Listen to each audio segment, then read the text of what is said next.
So, today, the very first topic of the entire series of Nixedonia video lectures is on the theme of new client hunting. So, I'm very glad to be here today and to share this with you, and I hope it'll be nice and interesting and useful. So, to begin with, I think we need to understand that before we look at any of the various ways in which we can generate revenues for our law firms, we need to have a basic fundamental understanding of business development. I think there's a few basic principles that we really need to get before we start jumping in and doing practical activities. So, first of all, to begin with, maybe one of the most useful concepts that I've come across, that I've really developed, to be honest, is called the 1-2-4 rule. Now, what this means is, let's get straight down to business. If you want to generate billable hours for your practice as quickly and as easily as possible, because you don't have a lot of free time, then probably the very worst thing that you can do is new client hunting. You shouldn't be looking for new clients straight away. Finding new clients is the most difficult of business development activities that you can do. So, who is the easiest group for us to target? Well, to be honest, that is current clients. Under the 1-2-4 rule, we can divide our target clients into 3 categories. 1 stands for your current clients. It'll take you 1 hour of effort in business development to get more billable hours from your current clients. It'll take you 2 hours of effort to get more billable hours from your ex-clients. And it'll take you 4 hours of effort to get billable hours from new clients. Therefore, it's 1-2-4. Your easiest target audience for business development are your current clients. After that, you should make an ex-client list. Everybody that you've worked with since university. It doesn't matter if this was when you were working in another law firm before your current one. Everybody that you worked with since university, that's your ex-client list. It's much easier to recontact them than to find totally new clients. And after that, new client hunting. Now, the strange thing I've noticed in helping hundreds of law firms around Europe, around the world, is that most of us are making, I would call it the 1-2-4 mistake. We're doing this totally in the wrong way. The 1-2-4 mistake means everybody is chasing, desperately chasing new clients. That's 4, trying to do the most difficult thing. And what are they doing with their current clients or with ex-clients? Usually nothing. Absolutely nothing. With current clients, there's the mistaken assumption, if they need us, they'll come to us and they'll ask us and we can help them. I mean, that's really kind of stupid, because your current clients might not come to you if they have a need. They might not realize it's such an important need to need any assistance. They might go to your competitor, which would be a pity. Or, even worse, they might not realize they have needs at all, so don't ask anyone to help them. And then what do the law firms typically do with their ex-clients?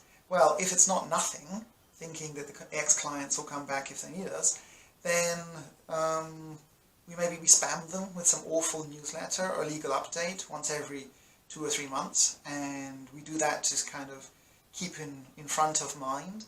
It's really bad. It's really bad. So the 1-2-4 mistake is just making everything more difficult for us. And strangely, I can tell you that in some law firms, in many law firms, business development is synonymous with new client hunting. So if anybody does anything with a current client or reconverts an ex-client, it's not rewarded and it's not recognized. But if someone brings in a new client, then everything is wonderful. And maybe you're even given a bonus. In some law firms, this is called an origination bonus. So as partners, as managing partners, we get the idea, if we give the lawyers a 10% origination bonus for new revenues they generate, then they're going to try and find new clients and everything will be wonderful. No. That will actually discourage business development from happening in your law firm, because your lawyers probably have no training in business development. They don't know how to do this. They might try finding new clients and fail, because it's not easy, and give up. And then about the two easiest categories, the current clients and the ex-clients. They won't do that because it's not rewarded, so it's not even recognized, so it doesn't count as business development. Maybe at this point I should add that the 1-2-4 rule really works because of the iceberg model. Now, what this means is your current clients and your ex-clients, any clients, they are like icebergs, and what you're seeing about their needs is just the tip of the iceberg. These are the explicit needs. Under the water, what the client isn't telling you about, at different levels of conscious awareness, we have implicit needs. And at the very bottom of the iceberg, the third part of the iceberg, we have unknown unknowns. This means the client doesn't know that they don't know about this. You know, they've never heard of GDPR and data protection, so even though they're massively infringing it and going to get into a lot of trouble, they can't ask for your assistance to protect them from this bother. So, I think that's why your best source of work is actually your current clients, because you're probably only satisfying very few of their explicit needs. I read in some different resources, I think it was by some American law firms, that there's very often a ratio of 1 to 3, that for every explicit need that the client is telling you about, there is at least 3 other needs, probably in other practices, that the client isn't telling you about. Now, if you are, and the concept is called a good soldier, so this is one of the ideas from when I was working in Russia, Хороший солдат. If you are a good soldier, this means that you are a lawyer who only deals with explicit needs. A good soldier is a lawyer who only does what they're told, like in the army. So, you know, the client says find this, the lawyer finds it. The client says write this, the lawyer writes it. The partners in the company say, lawyer, do this, the lawyer does it. A good soldier is a bad lawyer. A good soldier is 100% reactive, and you're likely to see client-driven relationships here. The good soldier will only deal with the tip of the iceberg.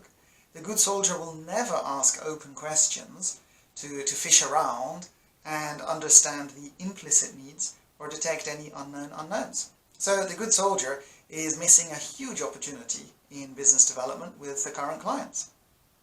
In fact, the good soldier can make a classic mistake, and this mistake is called the LTD mistake. So imagine a client comes to the lawyer and the client says, I'd like to incorporate a limited liability company in your jurisdiction. So the lawyer, because he's a good soldier, he says, certainly, good, and he incorporates a limited liability company. That is the worst possible thing that he could have done, because maybe the client doesn't actually need a limited liability company in your jurisdiction, especially if it's a foreigner. Maybe that's what they would have used in their own country, but maybe in your jurisdiction there are some other ways that they could operate. Maybe they don't need any kind of legal entity. They could work with some sole proprietor. They could have a distribution contract. Maybe you have some weird and wonderful legal entities better suited to their needs that the client doesn't know about. So the LTD mistake means don't be a good soldier. Don't do what you're told. Always ask open questions to fish around to get the bigger picture. And if it turns out that the client is correct, that they do need the equivalent of a limited liability company in your jurisdiction, then it would be really silly that you wouldn't ask them other questions such as, are you going to hire some local people? Do you need labour contracts? What about bank accounts and financing and tax? Do you know anything about our taxes? Are you going to rent an office? And it turns out they say, no, we want to buy an office. So in that case, the limited liability company isn't going to make a law firm a lot of money. That would be maybe, I don't know, £1,000. For a law firm, it's kopecks, pennies, it's nothing. But if it turns out that the client is also going to buy an office, then for our real estate colleagues, maybe we'll make thousands of pounds on top of that. This is cross-selling. The good soldier would never cross-sell. So cross-sell means to offer another product or service to an existing client. And as we saw in the iceberg model, a lot of the needs of the client are implicit and probably in other practices. So you might find a lot of opportunities for cross-selling. I haven't met any law firms in any country, from over 360 law firms that I've met. I haven't met any of them that I would say are wonderful in cross-selling. Most of them, I can tell you a secret, most of them are really, really bad. They're not doing any cross-selling, or maybe sometimes reactive cross-selling, and not often that. So, you mustn't be a good soldier. You mustn't just do what you're told, even if it's something as commodity as incorporating a limited liability company. But the crazy thing is that not only do law firms make the 1-2-4 mistake, they don't notice when clients are slipping to the right. So this means, let's say a client comes to your law firm because they have a litigation. So we help them with the litigation, and they even win. And they even pay the invoice to us, which is very nice. And then what does the litigator do? He walks away and starts another project with another client. So that current client becomes an ex-client. And if we wait enough time, people change jobs, companies change. Maybe our contact person in that company has gone to another firm. In that case, that client firm for us has become like a fool. It's become like a totally new client. Even worse, if we wait long enough, we'll find, and we come back to that client and we say, hey, you remember we worked together 2 or 3 years ago? And then they say to you, oh my goodness, we were so happy with you guys, but we've been working with your competitor, ABC Lawyers, for the last year, and we love them. That's 8. 1, 2, 4, 8. When you have a client, a company, which is happily engaged with another law firm, then it's going to be 8 times harder to get them back than to develop a current client, or basically almost impossible. So don't make this mistake of slipping to the right. It's really, really tragic, and it's absolutely crazy. It's absolutely crazy. Most law firms, I come to a law firm and I say to them, so, who are your clients? And they show me a big list of names, and that list is all of the current clients and all of the ex-clients. It's basically everyone they worked with or have ever worked with. Most law firms do not have any definition of these categories. So, if I'm going to be very bossy and tell you what to do, I would recommend at least try to divide your clients into current clients. So those are the guys who are working with you and paying invoices. Ex-clients, we're not working with them, so we could recontact them. And then new clients. You should have target list, a hit list. You should have a set of target companies for different practices in different industries that we know that we want to attempt to convert and catch in the coming year. So this can get even more sophisticated. The expanded 1-2-4 rule is when between current clients and ex-clients we have dormant clients, and between ex-clients and new clients we have long ex-clients. So in this case it's basically a time-based definition of 5 or 6 categories if you include 8. So let's say current clients, we're invoicing them. Dormant clients, we've not worked with them in the last 2 or 3 months, let's say 3 months, but we think they're still working with us sporadically. Sooner or later you have to admit that that is not a dormant client, it's an ex-client.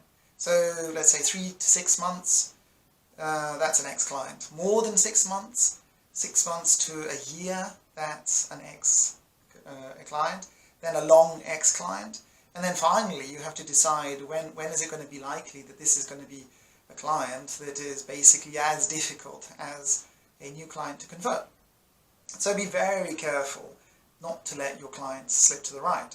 If you are a litigator and you do a closing, a very smart thing to do post-closing would be a post-closing dinner. Okay, we can't work with that client further in litigation because the litigation is over, but why aren't you having a post-closing dinner and saying to the client, hey, Mr. Client, let me introduce you to my good friend from tax, from labour, from corporate. We should try to cross-sell some other practice so that at least the company retains that client. And that, selfishly speaking, is also in your long-term interest as well. Because if that company has been working with us in corporate or labour for a number of months or years, and then another litigation does appear, then they will come back to us, come back to you. So it doesn't usually work like this. When I see some practices like M&A or litigation, if you look at the client turnover, so you make a list of clients they had 2 years ago compared to the clients they have now, it might be 100%. and no systematic approach to client retention, and absolutely clients slipping to the right. Crazy. So you shouldn't really make that mistake. So if we look at our current clients and our dormant or our ex-clients, I think there are three nice types of selling that we should be aware of, just to begin with in terms of vocabulary. We have cross-selling, which I told you about. It's a wonderful opportunity. Introduce your friends and colleagues from other practices to existing clients. We have upselling. Always make clients aware that a more premium solution exists. A more premium solution is more expensive. Sometimes, against your expectations, they actually go for it. That's upselling.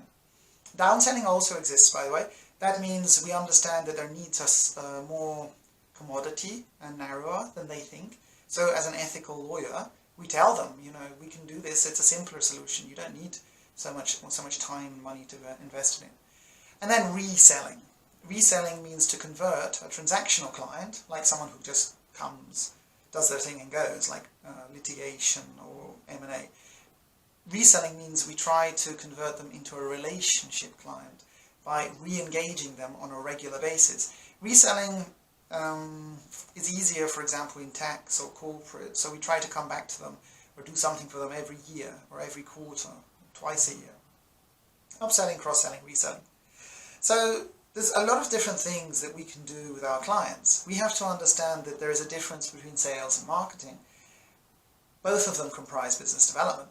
Marketing is everything that your law firm does, which draws clients to your firm. So marketing includes things like your website, the ratings, Legal 500, Chambers, IFLR 1000 and so on. Marketing, in some countries, is even advertising, which I think is a very bad idea, but advertising exists, that's marketing. It's articles in some publications. So those are the marketing activities. They draw people to your firm. Law firms are usually really good in marketing. You just need some money, and maybe you can hire some clever marketing people, and you do the marketing. The opposite of this, the other side of the coin in business development, is sales. And sales is 100% proactive. Marketing is reactive. We react when people come to us. Sales is proactive. You have to go out and do something and get clients. Sales you can't delegate. Sales has to be done by the lawyers or the partners themselves, because they are the authority and they understand the products and they can price the product and they have the credibility to talk about this with key decision makers. So usually law firms are not great in sales. In fact, my company, Nixedonia, we really focus on helping lawyers and law firms with legal sales. So this would be things like proactive pitching, sales writing, and not just putting it into publications, but doing something with it to catch clients. It would be cross-selling. It would be, gosh, it even includes cold calls and warm calls, where you're phoning people to get meetings. Yes, I know you don't want to do that, and yes, I know that's not maybe appropriate for your jurisdiction, but it exists. So we should understand the methodologies and the ideas behind these sales approaches. Lawyers are usually quite happy to do marketing, and lawyers are usually not so happy to do sales, because sales is kind of difficult. You can't bluff. Either you can sell or you can't.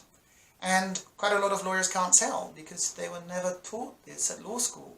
So that's okay, you know, you have time to learn. I always tell the lawyers, you know, if you're smart enough to be a lawyer, you're smart enough to learn legal sales. It really isn't rocket science. But you just need a kind of discipline and systematic approach and motivation. The motivation is the important one to actually do this. So in terms of sales and marketing, you need both to succeed as a law firm. But for you, I think personally, you should really focus on sales. Yes, you will get rejections, you will get objections. Yes, sometimes it's uncomfortable, but it's a learning curve. You're going to get better and better at this. And the wonderful thing with sales is that it needn't take months and months and years like marketing can. You can get results from sales with a few hours of effort, in terms of proactive pitching, for example. Sales doesn't have to cost you anything. You don't actually need a sales budget. In some cases, all you need is an email account and a telephone, and that's it. So we need to develop our sales. A really nice habit that I recommend to the lawyers, and this sounds very old school, is to have a business development diary. So this simply means, and I recommend you do this after this video, which you're watching just now, You go on Amazon and you buy the most expensive, beautiful copybook, diary that you can find. And you're going to record in this diary your business development activities. Needless to say, you should fix time on your weekly schedule for business development. So if you're an associate, maybe 2 or 3 hours per week, every week. If you're a senior associate, 3 or 4, 5 hours per week. If you're at partner level, at least 1 hour per day, maybe 2 hours per day. In some jurisdictions, partners are doing more business development than billable hours. Let's just admit, however, it doesn't matter how many hours you're doing. If you're doing 0 per week, systematically, you've got to change that. You have to do it on a weekly basis, not monthly. I use the analogy that getting results from business development is a little bit like going to the gym. If you just go once or twice, or you go whenever you have time, nothing's going to happen. You're not going to see results. You have to be systematic. So that's why you have your business development diary, to help make this into a regular activity, to make it into a habit, to quantify what you're doing, to motivate yourself, and you have your fixed time per week to do this. I really recommend the mornings. I think the mornings are the best time to do it, and then it's over and done with. So, for example, every Friday, 9 o'clock to 12 o'clock, that's your weekly business development time. You do business development. You fix that time and you have the discipline to do it. And then the rest of the week you can do your billable hours. You know, if you just did that, it would be career changing. Within some months you'd have some results. A year from now you would actually have some really nice revenues generated. And you then shamelessly tell your partners, managing partner about this whenever you have your annual review. You will get promoted and you'll get bonuses and pay rises and lots of good things will happen. Okay, but this is up to you, you know, you have to decide. What else should I tell you? In basic legal sales and marketing, you need to be able to answer 2 questions. And these are very easy questions to ask, and I bet you can't answer them. The first question is, why should I work with you? Why should we work with your law firm? And if you answer, we're highly qualified, we're very talented, we have a good track record, we've got good ratings in chambers, that is plain vanilla. Plain vanilla means you're saying exactly the same kind of arguments like your competitors. So it doesn't work. So for example, I was working in DLA Piper, and we would often boast, we have thousands of lawyers and hundreds of offices all across the world. That's very nice. But if they say, well, so does Baker McKenzie, what's the difference? Then in that case it's plain vanilla. There isn't much of a difference. You mustn't be plain vanilla. If someone asks, why should we work with your law firm, you have to understand your unique value propositions. You need to understand, these are also called your unique selling points, your competitive advantages. Why should we work with your law firm? If you can't answer it, or you answer in generic terms, it's plain vanilla. So there are different types of unique value propositions. Perhaps the easiest of these is the niche UVP. Keep in mind that this question, why should we work with you, exists on 3 levels. Why should we work with you as a lawyer, as a person? Why should we work with your practice group? Why should we work with your company? Or even why should we work with you internationally? So there's maybe 3 or 4 levels to answer this. A niche UVP means you show that you have industry experience or practice experience, which gives you a competitive advantage compared to other people. So you don't just say, I'm a tax lawyer. That's plain vanilla. You would say, I'm a tax lawyer with great expertise in transfer pricing, or VAT refunds, or financial, banking and finance taxes. So you can have industry or product niches on the level of an individual or on the level of a firm. You have some law firms which are focused on niche UVPs. You have IP law firms. You have pharmaceutical and life science law firms. I worked with a really wonderful Turkish law firm, Ersoy Bilgehan, in Istanbul, and they just do maritime and shipping law. That's their niche UVP. The next type of UVP is a synergy UVP. So in this case we say 1 + 1 = 3. We have a competitive advantage, or we offer value by 2 complementary services. So DLA Piper in St. Petersburg, where I was working, it was tax and legal, because these really nicely go together. Everything is connected to tax.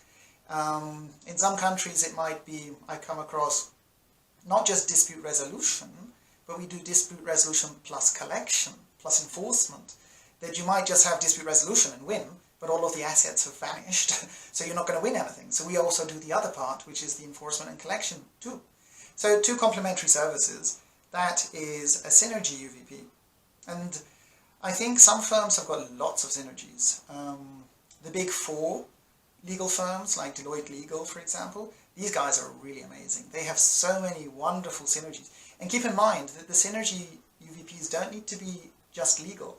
I had an IP firm in Serbia which did IP and translation, because a lot of the patent translations really needed very highly qualified, specialized legal translators to work on. The most wonderful thing that you can find, of course, is called the killer UVP. A killer UVP is simply a very powerful, wonderful UVP which makes a person say, wow, how do you do that? And of course, you mustn't tell them. If you tell somebody, you know, your killer UVP, and you explain your business model or synergy or niche in great detail, you might be doing a spoiler, giving them free legal advice, and they can then ask another firm to do what you're saying that you can do. You must do teasers. You need to entice them, but don't tell them exactly how you do things. I think, you know, a very good idea would be for your firm to be aware of the sales and marketing spectrum. That you should have like a menu of everything from pure sales all the way down the spectrum to pure marketing. So at the very top we would have cold calls, at the very bottom we would have advertising. Cold calls, it's 100% sales, advertising is 100% marketing. And everything in between, all of the activities that you can do are somewhere on the spectrum. So at the top we have the sales activities like cross-selling and active referrals and pitching. And at the bottom we have things like social media marketing, the ratings and the website and advertising. You need to first have this kind of sales and marketing spectrum, because then you use it like a menu to select the activities that you're going to do during your monthly period of business development. And when you do business development and record it in your business development diary, you should have a monthly approach to it, a monthly business development plan.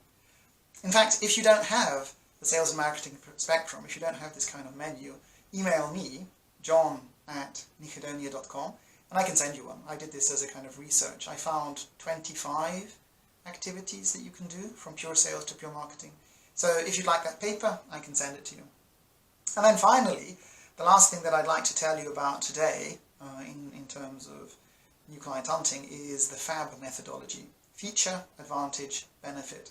If you want to persuade somebody about your law firm, don't simply say we have 100 lawyers. 100 lawyers is a feature, a concrete characteristic of your product or service. It's the most primitive level of sales. We have 100 lawyers. That doesn't mean anything. I don't need 100 lawyers. Then you say, we have 100 lawyers, which allows us to focus on different industry and practice niches unique on the market. Okay, you tell me the advantage of the feature. That's a second level of sales. It's more persuasive. If you say, John, you should work with our law firm. We have 100 lawyers focusing on all of the different industries and practices which are uniquely covered on the market by us, giving you peace of mind and certainty that you have the highest qualified specialists helping you in your needs. You know, in that case, that is a FAB statement. Connect a feature to an advantage to a benefit. You need to be able to do this in one sentence. So if you look on your website, you're going to probably see that it's very plain vanilla. It might be 100% plain vanilla. So what you need to do is you need to think of your competitive advantages, identify your UVPs, whether niche or business model UVPs, what's the strength and how you operate, that's another one, your synergy UVPs. And then once you have them, you should be able to FAB them, to make FAB sentences. FAB is quite an old idea. You can Google it on the internet, and it's a very persuasive one. Alright, so I think that's a nice little introduction to legal sales and marketing. And the 1-2-4 rule, the iceberg model, I think they're very useful. Not being a good soldier is very important. And then finally being able to answer those two questions. Well, the first question is, why should we work with you? And then the next one we'll look at in the further series of videos is going to be, what can you offer? You actually have to have product UVPs as well. But that's a story for another video. Thank you very much.